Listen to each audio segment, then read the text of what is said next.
let's begin. So,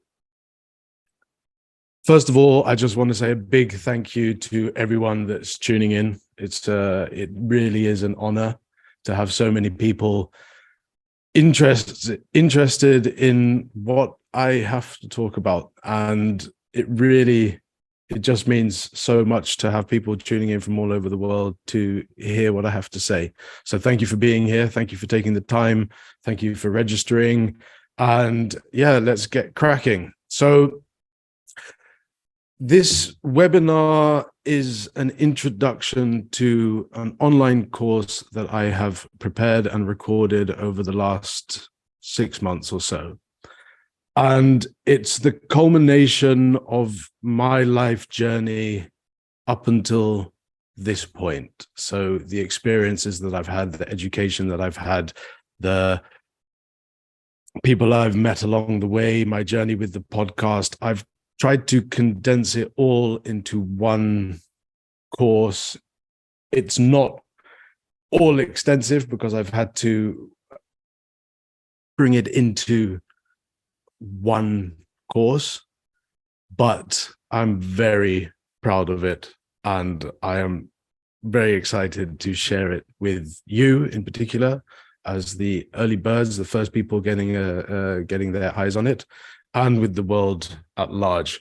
Because what I'm talking about, I really feel there are very few people who are talking about it. There are people that are talking about parts of what I'm talking about, but bringing it all together into one thesis and one argument and one calling, I feel that I am going ahead. So let's go ahead and get into this webinar itself. So welcome. As I said, it's an honor to have you here. I'm extremely grateful and appreciative for everyone who's here. And I want to just tell a little story of how I came to creating this course. And it all started last year when I slipped into what you can only really define as a depression. I think it was a lot to do with, it was a lot to do with a number of different factors. One of them, I think, just the natural transition of age, getting older and having dreams in my 20s, and I'm in my 30s and I haven't reached where I wanted to be, and many other factors. A lot of my friends, I was living in Cape Town, a lot of my friends moved elsewhere, back to Europe, back to other places. My family moved, and my teacher and mentor had died a year prior. And on top of that, we'd come out of 2 years of lockdown that we've all experienced, and all of these things were just coming together, and I was just in a really, really bad place. And I made the decision to fly to the United Kingdom.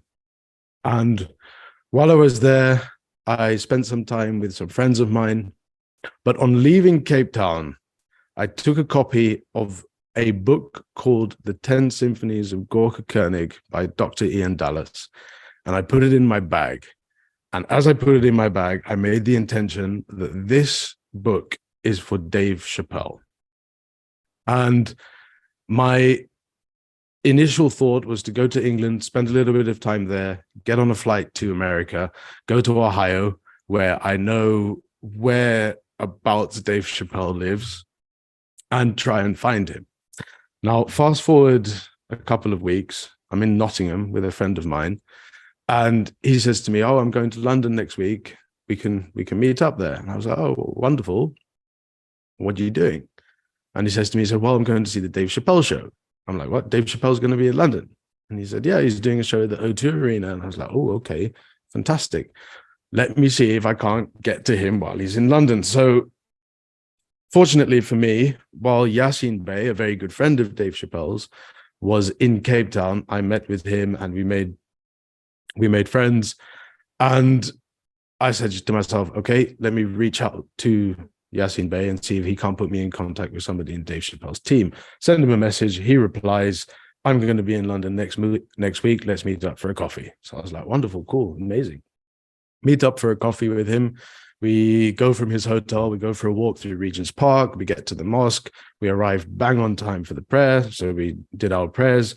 And as we're leaving the mosque, walking back to the hotel, Yasin Bey turns to me and he says, "Jump in the taxi." So I'm like, "Oh, okay." Get in the taxi with him and he gives the destination. And I arrive somewhere in Mayfair, get out of the taxi, and right in front of me, there's a massive black van, all blacked out with Chappelle European Tour on the side. And I'm like, "Ooh, okay, here we are." And so I entered into this studio. We get escorted in, and I walk in there, and there's Dave Chappelle standing right in front of me. And Yasin Bey goes up to him, and he explains to him, like, "Look, this man's traveled from Cape Town, and he has a book for you, and I'll let him explain the story." So I handed him the book, gave him a little bit of an introduction to the book and the author. And next thing I know, they're taken away and they're sat down in the studio and they start a live recording of their podcast, The Midnight Miracle. And I'm just sitting there. It's an electric, the energy is electric. It's awesome. It's amazing. And halfway through the conversation, it turns to finance and politics. And Yasin Bey turns to Dave Chappelle and he says to him, he said, "Yo, Dave, give that man a mic." And he points at me. He has a thing or two to say on the subject. And completely taken aback, a microphone shoved in my hand, 3 cameras turn on me, and I'm just sitting there literally in the spotlight. And I had to give my understanding of what they were talking about. And I'm talking about finance, and I'm talking about the money system, and I'm talking about usury, and I'm talking about the dehumanization of man and everything that I've been talking about on the podcast and in all my media expressions. And at the end of my argument, Talib Kweli, who was the third host, takes his mic and he looks at me and he says, "Well, I think the solution is education." And I replied to him, "Of course, but then how do you define education?" At which point Dave Chappelle looked me straight in the eyes and he said, "Well, brother, you just gave me an education." And at in that moment, it didn't hit me what had just happened. But fast forward a few more days and the dust settling and the adrenaline calming down. And I realized if I gave Dave Chappelle an education after 15 minutes, then what if I took that knowledge and my discourse and condensed it and structured it into an online course? And so that's what I've been devoting the last 6 months to. And it's led me to this point here where I am now presenting the main themes in the course. So there's a little photo of me with Dave Chappelle, Talib Kweli, Yasin Bey, and Jeff Ross on the Midnight Miracle set. It was really quite an amazing experience. Now, before I get into the themes of the course itself, I want to share with you a video on the Wolves of Yellowstone Park. And why I'm sharing this will become more apparent as I go along. So if you give me a second, I'm just going to share the video and you can sit back and enjoy.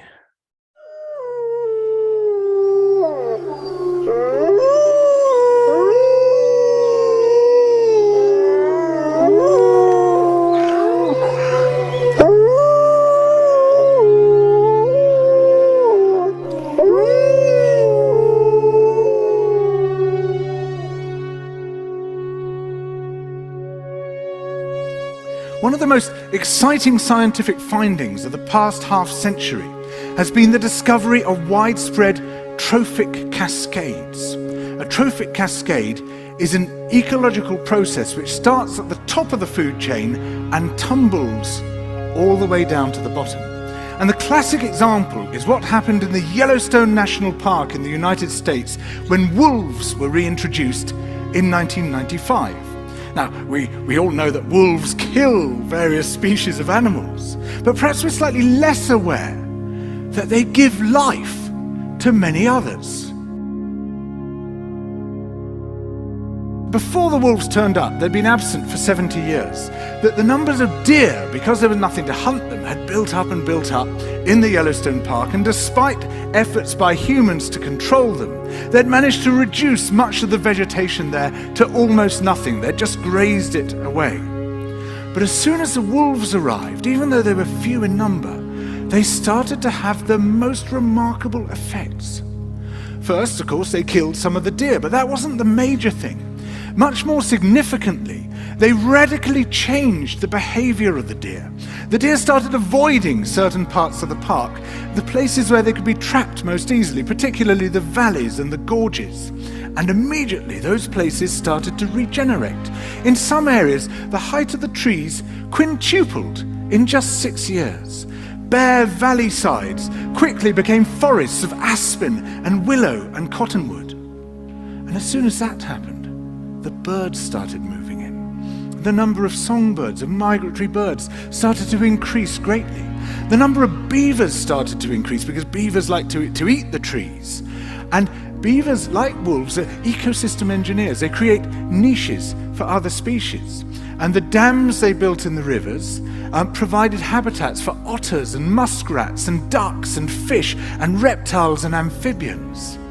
The wolves killed coyotes, and as a result of that, the number of rabbits and mice began to rise, which meant more hawks, more weasels, more foxes, more badgers. Ravens and bald eagles came down to feed on the carrion that the wolves had left. Bears fed on it too, and their population began to rise as well, partly also because there were more berries growing on the regenerating shrubs. And the bears reinforced the impact of the wolves by killing some of the calves of the deer. But here's where it gets really interesting. The wolves changed the behavior of the rivers. They began to meander less. There was less erosion, the channels narrowed, more pools formed, more riffle sections, all of which were great for wildlife habitats. The rivers changed in response to the wolves. And the reason was that the regenerating forests stabilized the banks so that they collapsed less often, so that the rivers became more fixed in their course. Similarly, by driving the deer out of some places and the vegetation recovering on the valley sides, there was less soil erosion because the vegetation stabilized that as well. So the wolves, small in number, transformed not just the ecosystem of the Yellowstone National Park, this huge area of land, but also its physical geography.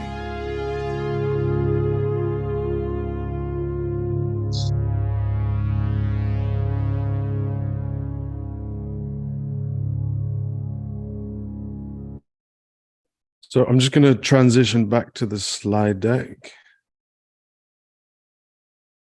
So what we saw in that video is just by reintroducing the wolf back into an arena where the wolf had not been for 70 years, everything went back into equilibrium. So just by the wolf being there and being wolf, and not many wolves, there was just a small pack of wolves, but you saw in that video what happened over time. Everything returned back to balance. And this is the subject that I want to look at now, because the great American poet referred to usury as contra naturam. The great poet Ezra Pound. He referred to usury as contra naturam, against nature.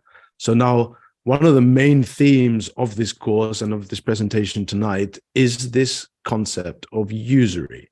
Now, why did Ezra Pound say that usury is against nature?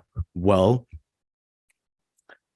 as we saw, when things are in their nature, they maintain balance. And usury is increase in the exchange. Now, if you are creating increase in a transaction, in an exchange, that is unbalanced. If you are charging interest on a loan, You are creating something out of nothing, which is unbalanced. At the end of the day, the transaction for the lender and for the lendee is not the same, because the person who's taking the loan has to pay back more based on just the loan itself. It's not balanced. Now, usury is a term that nowadays is actually, even the definition of usury has been changed, because today, if you search for the definition of usury, you will see that they refer to it as extortionate lending or predatory loans. But that's not, usury itself is any increase in any transaction. In the Arabic word, the Arabic word is riba, and it's all encompassing. Even as Muslims, in the great legalist Imam Malik, he even said it's forbidden even down to a blade of grass. So even if there's a blade of grass of increase in the transaction, that counts as usury and it's forbidden. Now, on that note, I want to go into a very brief history of money, because it's so important in our time to know where this thing, currency, came from. Now, back in the day, 300-400 years ago, if you had gold or silver that you needed to, if you had gold and silver, you kept it at home, you kept it under your bed. Now, there were goldsmiths. Now, goldsmiths were basically jewelers that would take gold and take silver and transform it into jewelry. And because they had gold and they had silver, they had to have safe houses to protect their gold and silver that their clients would give them and they'd make jewelry out of. Now, over time, they realized that because they had all of the security for the gold and silver in their safe houses, people started coming to them and saying, can you look after my gold and silver as well? Now, these goldsmiths would then write out a credit note saying that so-and-so has 20 pieces of gold and 5 pieces of silver, and write out this note, and that person could then come back at any time and receive their gold and silver. Then what happened as time went on is the people that had these credit notes saying, I have 20 pieces of gold and 20 pieces of silver, would then transact those pieces of paper within the marketplace and didn't actually have to go back to the goldsmiths and their safe houses to receive their money or to receive their actual physical wealth. At which point the goldsmiths realized, wait a second, we've got all this gold and silver that no one ever actually comes to receive. So what we're going to do is we're going to start lending out that gold and silver as long as we keep a fraction in reserve.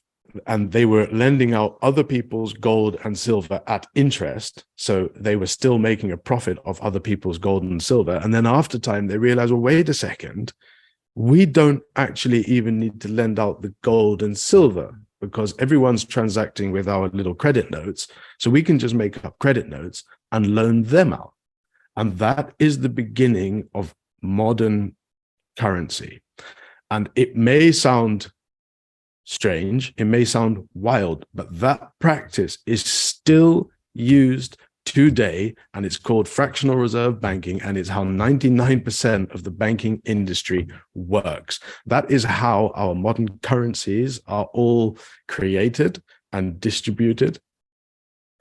And what we find is that right at the basis of modern currency is debt and interest, usury.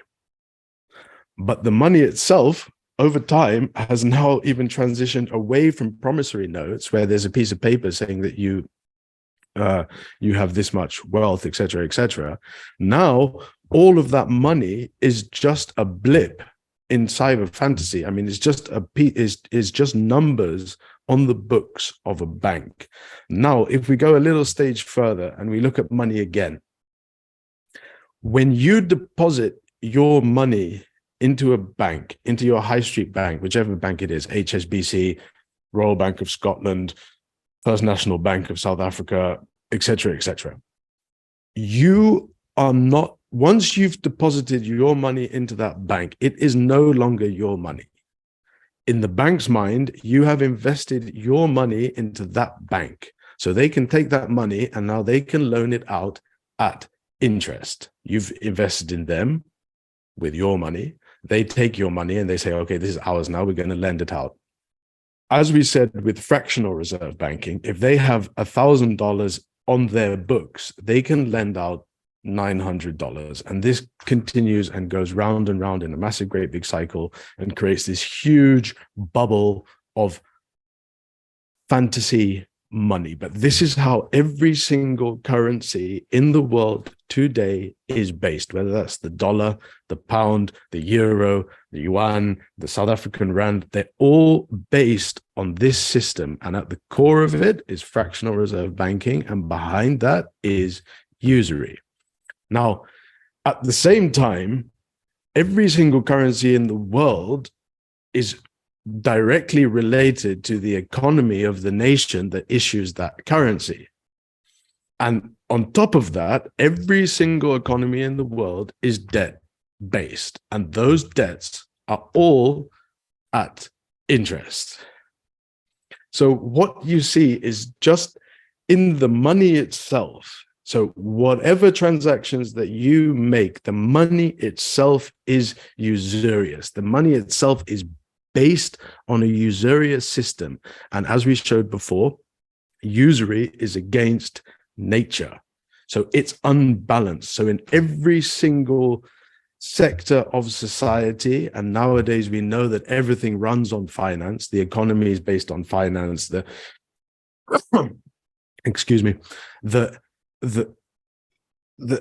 this concept has spread throughout society at every single level. Now that is as applicable to the politicians whose number one priority is to maintain the healthy growth of an economy, of their economy. It's as relevant to educational institutions whose number one priority is to make sure that the institution itself is financially viable. It's relevant to businesses and it's relevant to high corporation. And what we find today is that everything has been tainted by this concept of usury and interest and all of these elements which are against nature. Now, if you have a society, if you have a global ethos which is based on this and the whole arena is unbalanced, then it's no surprise that the human beings that live in that system are going to be unbalanced, which means if we're unbalanced, we are against our nature as humans. So the human is unbalanced. Now, in this book that I mentioned earlier, The 10 Symphonies of Gorka Koenig, where the same book that I had given to Dave Chappelle, it states, as long as you think money is real, you will be an obedient slave. Once you grasp that it is worthless, you recognize poverty in the fantasy money system, and at the same time, real wealth in the world's natural resources, the greatest of which is man and woman. So the whole thesis of this book and the thesis of what I'm calling to in this course and what I'm speaking about in this webinar tonight is how do we reintroduce the whole human back into society? And when I say the whole human, I mean the balanced human, the human who's operating on the frequency of their authentic self. And it all begins with this idea of identity versus essence. So we are all thrown into this world. We just emerge. It's called birth.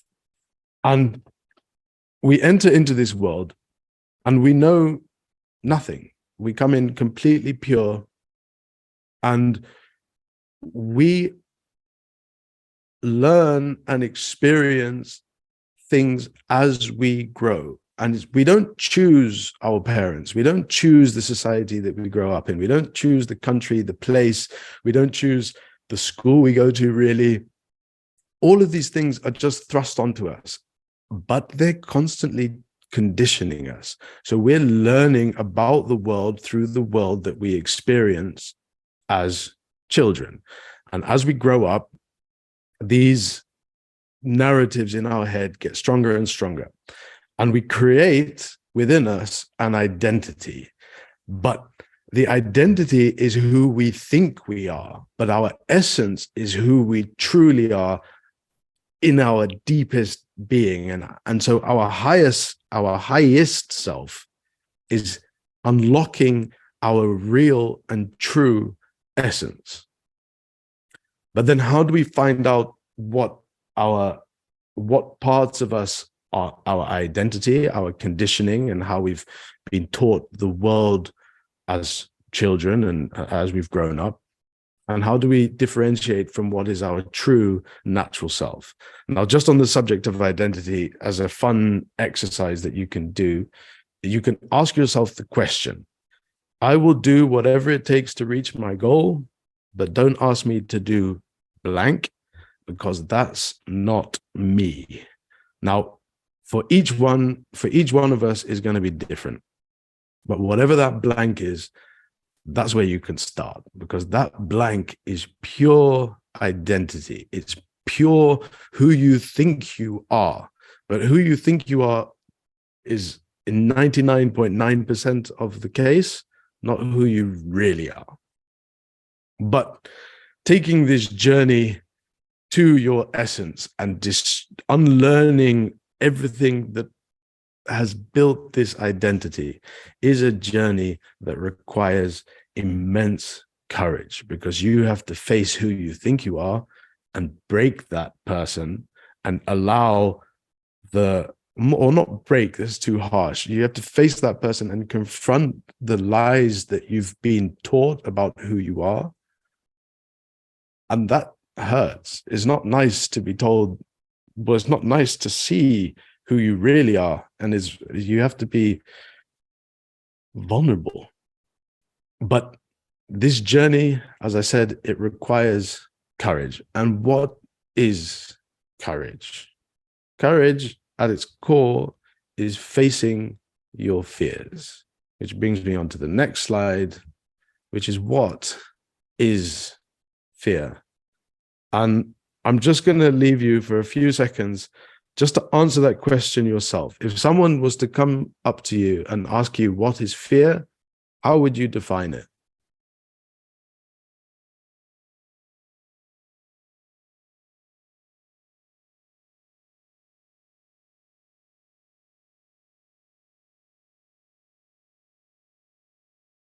Well, somebody did come up to Maulana Rumi, rahimullah, and asked him that exact question, to which he replied, non-acceptance of uncertainty. If you accept uncertainty, then it becomes adventure. And this line was told to me while I was living with the author of the 10 Symphonies of Gohar Dr. Ian Dallas. And one morning I woke up and another man that was living in the house, Khalid Video, came like running up to me in the corridor, and he said, Abdallah, I've got this thing. You're going to love it. You're going to love it. And he showed me this line. What is fear? Non-acceptance of uncertainty. If you accept uncertainty, it becomes adventure. And I absolutely loved it in that moment. And it's something, I etched it into my brain. And since that moment, every time I've been in a situation where I've started to, that anxiety or that fear starts to emerge within you, I've tried to remind myself of that line, non-acceptance of uncertainty. If you accept uncertainty, then it becomes adventure. And it works. So etch it into your brain. And next time you find yourself in a situation like that, remember this, because it really does work. And I mean, one of the biggest examples of that for me personally was getting married, because leading up to the marriage, leading up to the wedding, you have all of these anxieties. Are you doing the right thing? Are you doing the wrong thing? Oh my goodness, what's it going to be like being married, etc., etc., etc. And I kept reminding myself of that line. If you accept uncertainty, it becomes adventure. And wow, it's been an amazing adventure. And so many adventures in my personal life, in my relationship, in my businesses, and whatever field that one starts to fear. I mean, even tonight, presenting this, I didn't realize I'd have so many people on board. And one starts to feel those nerves. And then you just remember that if you accept uncertainty, it becomes adventure. And I'm having a great adventure tonight. So thank you very much once again. And on the subject of fear, it's interesting just to note that we are only born with two innate fears. And they're really interesting because the first one is a fear of loud noises. So we are just hardwired to be afraid of loud noises. So if you hear a bang, if you hear a crash, you're automatically going to be startled. And it's just part of the human creature. The other one is falling. And I don't know whether that comes from primal human and falling out of a tree. You're being put to sleep in a tree and you don't want to fall out because you're going to die, or you're going to get eaten by a saber-toothed tiger or whatever. But that feeling that we all get when we're going to sleep, and sometimes you feel like you're falling out of the bed and you startle a bit, that is that same fear that's built into the human being. Now, every other fear is learned. So whether it's part of your conditioning, whether it's part of your childhood, whether it's part of some big trauma that happened to you somewhere along your journey, every other fear is learned, and therefore it can be unlearned.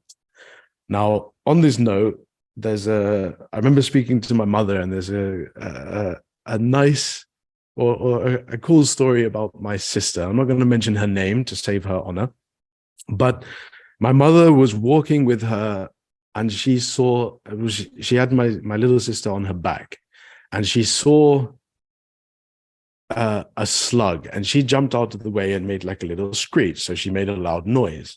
And since that moment, my sister has been afraid of slugs. And what happens is, so there's an event that happens which makes you fear slug in this example. And as you go through life, every time you see a slug, you feel that same feeling. In your mind, from neurotransmitter A to neurotransmitter B, you're creating a pathway where slug equals danger. And the more you experience slug, and the more you have this same feeling of disgust and fear towards slug, that pathway becomes stronger and stronger and stronger. Now, it is learned, as I said earlier. You can unlearn it. You can confront that fear, and you can change your being, change yourself to not fear that thing anymore. And it's this confrontation with fear. It's this facing up to it that is absolutely integral. It's the thing that you need to confront your identity and get past it to your essence. Now, the great German philosopher, writer, poet, war hero, Ernst Jünger, he wrote in his masterpiece, The Waldgang, the forest, the one that takes the forest passage, the one that goes into the forest. He said, at all times, in all places, and in every heart, human fear is the same. It is the fear of destruction, the fear of death. To overcome the fear of death is at once to overcome every other terror. So if we go back to what Rumi said, what is fear? Non-acceptance of uncertainty. If you accept uncertainty, it becomes adventure. Now, if we add that to what Ernst Jünger said, that all fear stems from a fear of death, then if we transpose Rumi's understanding onto Ernst Jünger's understanding, then we see that death itself, the fear of death, when you transmute the fear of death into the pure uncertainty of what's on the other side, then even death itself can be an adventure. So your journey towards your death, all of it is an adventure. And now, I mean, and just to extrapolate on Ernst Jünger, one has to remember that this is a man that faced death. This is a man who fought in the trenches of the First World War and fought in the Second World War. This is a man that saw, I mean, in his biography of the First World War, there's one part where he describes having given a note to one of his junior officers to take to an officer in another trench.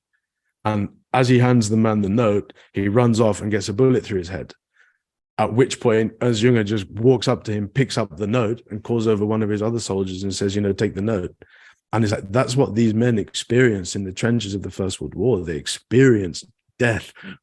He holds rank. And as you can see in the picture there, around his neck is this that star, that medal. That medal itself is the Pour le Mérite, which was the highest military award you could get in the Prussian army. And it was normally only given to generals and high-ranking officials. And as a junior officer, as a lieutenant, he was awarded that Pour le Mérite for his exceptional bravery on the battlefield. And it's this same man, Ernst Jünger, who said that the Troy of today, he wrote this later on in his life, I think it was in the 70s. And he said, the Troy of today is in the heart of man. So the battlefield of today, because war doesn't exist anymore, or at least not noble war, the Troy, the battlefield of today is in the heart of man. And that's coming back to what I was saying earlier, is this identity versus essence, getting past your identity, getting past everything that you think you are to get to who you truly are in your deepest being. And so now these are all of the ideas that I'm talking about in the Spirit of Excellence course. And just to give you a little bit of an introduction to the course itself, it's my commentary on that same book that I mentioned earlier, The 10 Symphonies of Gorka Koenig by Dr. Ian Dallas. I've spent the last 10 years or so studying this book, researching the book, teaching the book to numerous people. And every time I read it, more comes out of it. But it really is a book that changes your life. It changes the way you see the world. I mean, the first time that I read it, I can say without doubt that the Abdallah before reading the 10 Symphonies and the Abdallah after the 10 Symphonies were two different people. It really has that impact on you. And I've been unpacking this book and diving deeper into it for many years. But the course itself is not just my commentary on the book, but it's also drawing on my experience with the author himself, Dr. Ian Dallas, who's sitting behind me there in that photo. It's one of my favorite photos of us. I can't remember where we were driving back from, but I think that's the first selfie with Dr. Dallas. And it's also drawing on my experience from having studied an MBA at the University of Cape Town and unpacking the economics and the financial system and all the nitty-gritty parts of the world we find ourselves in today. And it's drawing on my experience selling military equipment across Africa. It's drawing on my experience as a life coach with under the Zen Coach brand. And it's the culmination of all these different parts of my life, and I've tried to put it together in the most concise and easily understandable way, because a lot of these topics can be really quite difficult to get a grasp of. So I've tried to make it really understandable. And this is what it looks like. This has all been masterfully done in collaboration with Khalid Vadillo, who's been absolutely amazing. I mean, his company, Gorka Digital, has set up all of this back end of the website. It's set up all the all of the website you've seen, the messages, the social media, everything, it's all been in collaboration with Khalid and Gorka Digital, and they've been absolutely fabulous. So if you do need any social media marketing services, yeah, I'm plugging Khalid. But here you see how the course is divided. There's a short introduction, and then because I'm basing it, or I'm drawing many of the ideas from the 10 symphonies, I've tried to structure it like a symphony. So that is that there's the first 3 sections all touch on a theme, and then those themes are brought together in the final section and kind of lead up to the finale. So the first section is what I was talking about earlier, is the journey to the self. So it's how do we get past our identity and get to the essence, and what are the stages of this journey. Then the second part is the world we live in. So it's looking again at this idea of usury, the money system, how that's infiltrated into the political system, into the educational system, and how it's spread its tentacles across the 21st century. And then the third section is looking at Western classical music, and in particular, the language of music, and how music can be used to instill and to put into you a yearning for the divine, a yearning for heroism, and a yearning to transcend this existence and lift yourself up to the spiritual dimensions. And then in the fourth part, I take that all together and I say, okay, well, given the fact that we're on the journey to the self, and given the fact we understand the world we live in, and then we know that there are ways that we can transcend this existence, what then are the action points, and what then are the things that we can put into our life to revitalize this world and to revitalize society. And what I've done is I've divided it into 10 separate characteristics that we need and should be nurturing in order to unlock our highest self. And the first 5 are about unlocking man. What are these 5 initial characteristics for unlocking the man and unlocking his wildness within? And I've put them here as number 1, spontaneity, which is the art of living in the moment and acting out of the moment. You don't think, you don't plan. I mean, not to say that one doesn't plan, but you have to be able to act out of the moment. And thus is nurturing this concept of spontaneity. And again, in the course itself, I give a few examples of how one can do that. Number 2, virility, which is the art of being a man, manliness, courage, strength, prowess, all of these characteristics of all the highest characteristics of man defined underneath the banner of virility. Enthusiasm. Everyone wants to be in the company of enthusiastic people, but how do you even begin to nurture enthusiasm? And how I've defined it is that enthusiasm is the art of showing gratitude.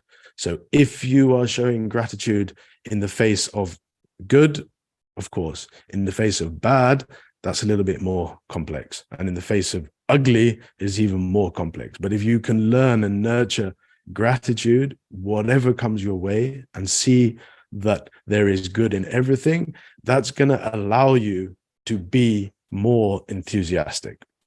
The fourth one, passion, which I've defined here as the art of loving, but this isn't just romantic love. This is love for whatever it is that you are doing, whatever it is that you are passionate about. Nurture that passion, nurture that love for that thing, and let it overwhelm you as a passionate love affair overwhelms you. Let your writing or let your expression be passionate. And then the fifth one is trust. And I've defined this as the art of releasing control, because there's trusting in yourself, there's trusting in other people, and then there's the highest trust, which is trusting in the decree, trusting in the divine, trusting that the universe is rigged in your favor. And all of these aspects that, when you can embody it, is very powerful. But it's at its core, it's trusting in the fact that, I mean, what Rumi said, live life as if it's rigged in your favor. It's trusting at its core that life is rigged in your favor. So again, coming back to showing gratitude for the good, the bad, and the ugly, know that whatever's coming your way is coming your way because it was always going to come your way. There's nothing more guaranteed than an accident. So when you crash your car, everything in existence had to line up for those two cars to crash. And so see it as that, and see that everything is rigged in your favor. And then I move on to the next 5 characteristics, which are, now that you've unlocked this wildness for the benefit of the social body and for the benefit of those around you, then there needs to be another level of refinement. And this is where we move into the concept of nobility and the concept of the chivalric principles. So these next 5 characteristics are for the refining of man, and they're taken from the old French. There's a text, an old French text on the kind of tenets of chivalry, and these are, number 1, largesse, which is more than generosity. It's generosity of spirit, and it's generosity on generosity. It's the highest form of generosity, is that you're generous with your wealth, you're generous with your possessions, you're generous with your time, you're generous with your spirit, and you give and give and give. Prowess is that you make yourself the very best of whatever it is that you do. You show prowess in your work, you show prowess in your livelihood, you show prowess with how you behave with people, you show prowess in across your life. And one of the examples I think I give in the course is even in making yourself a cup of tea. And there's a difference between putting a tea bag in a mug and filling it with hot water and shoving some milk and sugar in, to if you heat the teapot up twice and you use loose leaf tea and you heat the cup and you have a nice jug and a nice sugar bowl and you lay it out on the tray, your experience of having tea is not going to be the same as if you just shove it in a mug and, have your tea. And so this idea of prowess, you can stretch it across everything. You can put it into the way you dress, the way you speak, the way you behave, etc., etc. The third one, courtoisie, courtesy, manners maketh man. It's that you, again, coming back to this idea of being on the journey to the self, you are aware of yourself. You're aware of your strong points. You're aware of your weak points. And you are constantly trying to make yourself or experience the world with courtesy. It's the prowess of behavior. And then the fourth one, franchise. Again, this is coming from the old French. It's not franchise. It's a term that for the chivalric knight meant more than just the ideas of I mean, what you could define as brotherhood, but the translation of it is frankness. So it's being frank. It's speaking the truth. It's speaking straight, and it's holding your word, being true to your word. If you say something, then it's done. You've said you're going to do that. The other person knows that it's done. You're going to do that come hell or high water. That's being frank. So that fourth one is being frank. And then the fifth one, which brings it all together, is loyalty, and it's having something above you and being loyal to something higher than yourself, having a project in your life which is bigger than just you and your wants and your needs. There's something higher, there's something above you, whether that's a man, whether that's an idea, whether that's a love for something. It's showing loyalty. And now, coming to the end of those 10 characteristics, I just want to say that this isn't about morality. I mean, what we're talking about here are the refining of the noble warrior. These are men that can move through the world and they can change the world, and they don't fear in the same way, because you can never remove fear. You can never be fearless, but you can be courageous, and you can confront your fears and stand up to your fears and enter your fears. And it's that ethos that needs to be reawoken in this time where we're being bombarded with fear from every angle. Fear of where our money's going to come, fear of the fact that the money is depreciating, fear of coronavirus, fear of this, fear of that. And it's just being bombarded with us in the news and media and social media, wherever we go. And it's this, as we said with Ernst Jünger, it's the Troy of today is in the heart of man.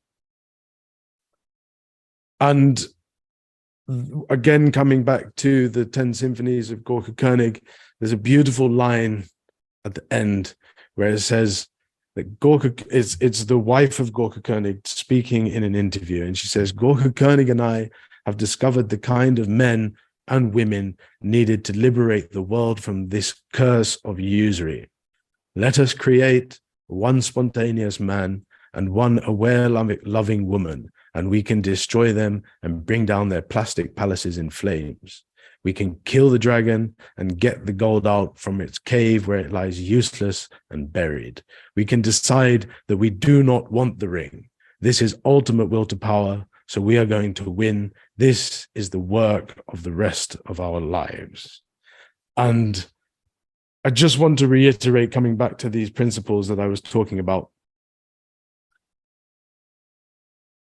each one of them requires courage. It requires facing your fears. I mean, if we take the example of largesse, generosity, if you are going to take that to its absolute highest, it requires you not fearing where your provision is going to come from. You can give absolutely everything that you have because you know you're going to get more. You have that trust in life. And when you being courteous in the face of some horrendous person, it's difficult, it's not easy. And I'm not going to sit here and pretend that this path that I'm outlining is easy. It's not easy. But I mean, if it was easy, then everyone could be heroic, everyone could be noble, everyone would be of this station. But for those who take it on individually, and that they take it on together in a group, the future will be theirs. Why? Because as we saw in the example of Yellowstone, where the wolf had not been there for 70 years and the whole environment had changed, as soon as a few wolves came back, and it only takes a few wolves being wolves in their wolf nature to change the entire arena. And that's what I'm talking about in my course. That's what I'm calling to with what I'm teaching. This is what I'm calling to with my life. It's that we create groupings of people, and they don't have to be large groupings. They can be small, but that they are operating and they are unlocking their pure nature individually, and they're coming together in the grouping to unlock each other further. And as we know, with any fear that you have, facing a fear alone can be very tough. But if you're facing a fear together in a group, it's always going to be easier. And just on that note, a couple of weeks ago, I was invited for a surf trip. I don't surf personally, but there were 20 odd men who were surfing. And they all went into the ocean, and there were these huge waves coming, and there was one wave that completely smashed them all, and they all ended up on the beach, pummeled by these waves. And they got out, and it was a joke. It's not that it was a joke, but they were all laughing about it. And it was like, because they'd gone through that experience together as a group, it just made it easier. And that's, as it is with this huge wave that's coming, as it is with any other fear that you have, if you do it as a group, it's always going to be easier. And if you're nurturing these principles, if you're nurturing spontaneity, if you're nurturing trust, if you're nurturing largesse, prowess, courtesy, and all these other characteristics, if your brother's doing it and the other person next to you and your grouping of people are all nurturing these characteristics, you're naturally going to make yourselves stronger. And I have to bring it all to an end. These are aspirations. No one's ever going to be perfectly generous or perfectly courteous or perfectly any other of those characteristics. But in the aspiration towards it and in the yearning towards it, as a group, you are going to be very powerful. And it's that, as it is with the predatory wolf and what it did in Yellowstone, as it is with the human being in this epoch that has been cursed by usury and cursed by this unbalance.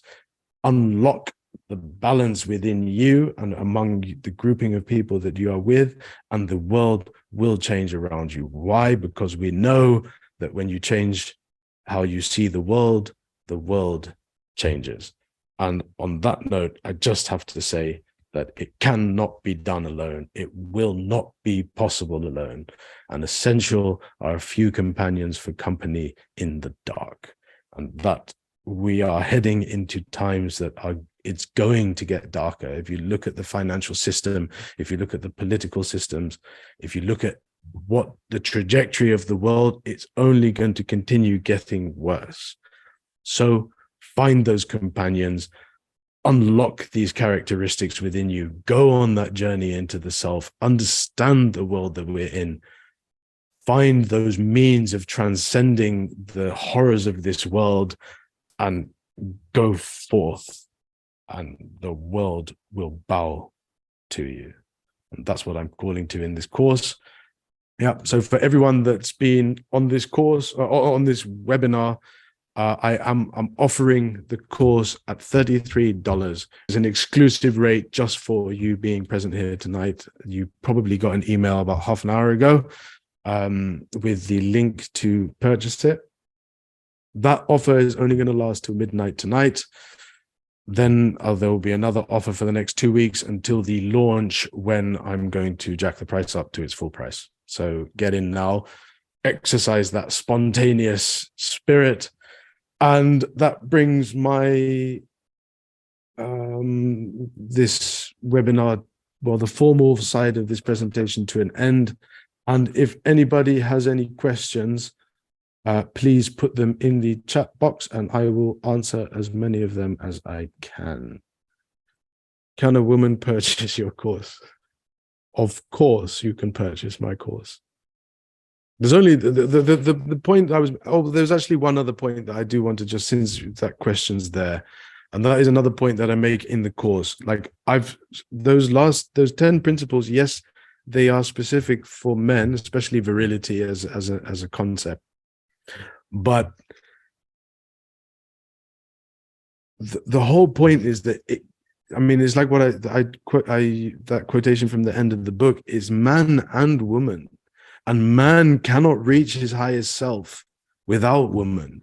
But as man can't reach his highest self without woman, woman can't reach her highest self without man, because man and woman are different.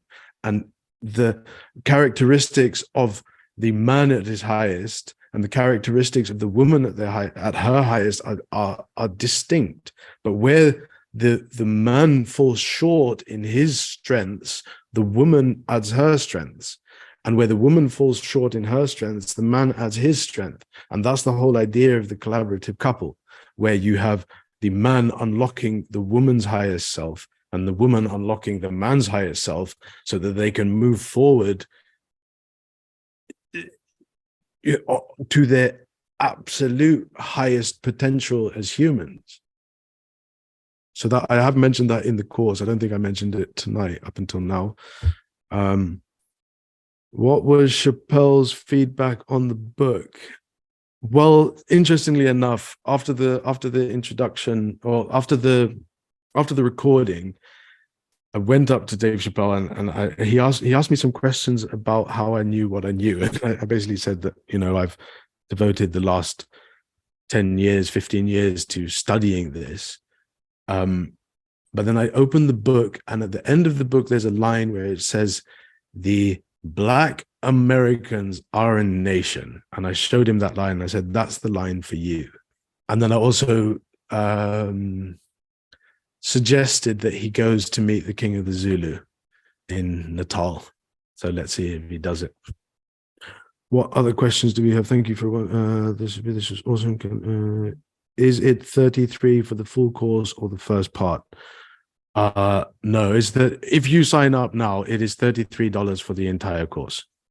And that's just my gift to everyone that's on the webinar. It's going to be a lot more when it goes live. Will you be covering books like King, Warrior, Magician, Lover? To be honest, I don't know what that book is. I've never heard of it. So not right now, but I could have a look and see what it's about. What is the origin of the name Gorka Koenig? Gorka is the Basque way of saying George, and Koenig is king. What are the origins of the name? I don't know. I just know that it's George King. When does the course start? Oh, interesting. The course doesn't start. The course starts whenever you purchase it. It's already recorded. It's a pre-recorded course. It's 4 hours of videos, 4 hours of video content, but there are certain videos that I link to episodes of the new Nomos podcast. So, and then there are also additional videos which I link to, like I showed you that video on the wolves. There's a couple of other ones that are similar.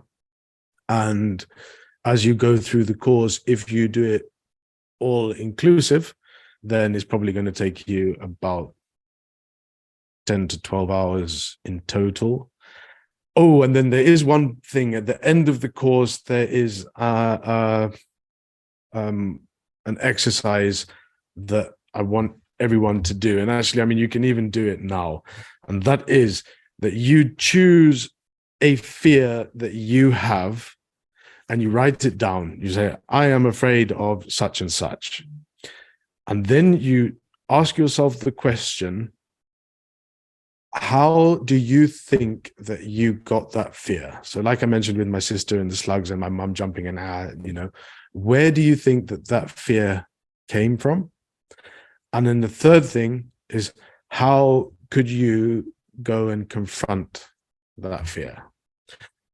And then you have to go and try and confront that fear, record it, send it through to me. And if I feel that you have faced that fear, or at least tried to face that fear to the best of your ability, then you pass the course. When does the course? Yeah. So is there a recording of this session? Yes, there will be a full recording. It is recorded, and I'm going to give it a quick tweak, and then I will put it up and send it through to everybody who's here. Do you have any further courses planned? Absolutely. Yes, I do. I've just been waiting to get this course out so that I can do a deep study of another book by Dr. Ian Dallas called The New Wagnerian. And that is looking at the works of the great composer that I do touch on in the course, Richard Wagner, and his, specifically his masterpiece, The Ring of the Nibelung, but it's drawing on what was Wagner calling to through his music in a political, philosophical, and psychological sense. So I do want to do, that is definitely next on my cards, and I'm going to start doing that as soon as I have finished all of the things that I need to do for this course in this moment. Wonderful. Would you recommend listening to all of the podcasts before this course? I would recommend doing the course and listening to all of the podcasts. I don't think that one needs to come before the other. I mean, if you do the course, then I have linked it to specific episodes of the podcast that are relevant to what I'm talking about in that specific video. So I would say do the course, listen to the podcasts that I've mentioned specific to that subject, and then go back and listen to all the other episodes. They're all brilliant, apart from one, but I'm not going to tell you which one that is. No chance in hell I'm going to see or touch a live snake. Yeah, that's a common one. Then don't. But at the end of the day, it is hindering you in not being able to go to places that may have snakes. So if you confront that fear of snakes and you overcome it, you are just going to be better. You don't have to, and again, there's no compulsion to do anything, but if you really want to do it, then yeah. Somebody is saying somebody is still afraid of the dark. Should we read the book before starting the course or alongside doing the course? That's a good one. I don't know. Should we read the book before starting the course or alongside doing the course? The book itself is a novel. It's easy to read. It's beautiful. It's one of the masterpieces of the 20th century. That it's an unsung masterpiece. It's so amazing. Like as a piece of literature alone, it's absolutely brilliant. So I don't know. I don't know. Whatever you feel like. If you feel like reading rather than watching videos, then read. And if you feel like watching videos rather than reading, then watch the videos. I mean, sure, read the book. It's brilliant. And do the course. It's also brilliant. Thank you. This was awesome. Any recommendations for classical music pieces? Ooh, Dr. Maria. Please, can you recommend something? I mean, for me personally, Bach's B minor Mass, Beethoven's Coriolan Overture, the Beethoven Symphony No. 3, Symphony No. 5, Symphony No. 7, Symphony No. 8, Symphony No. 9.